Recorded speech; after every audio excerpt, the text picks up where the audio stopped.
It tells us that Christmas is not something we created. It is something God initiated. Ang Christmas, hindi to gawa-gawa ng tao. Kundi ito ay sinadya ng Diyos.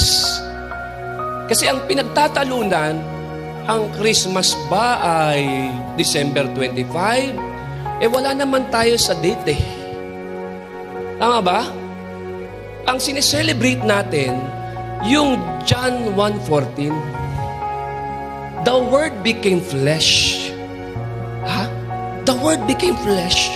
Sineselebrate natin yung ang Diyos sa kanyang kaluwalhatian ay nagkatawang tao para tayo ay tubusin, para po tayo ay iligtas at bigyan ng pag-asa.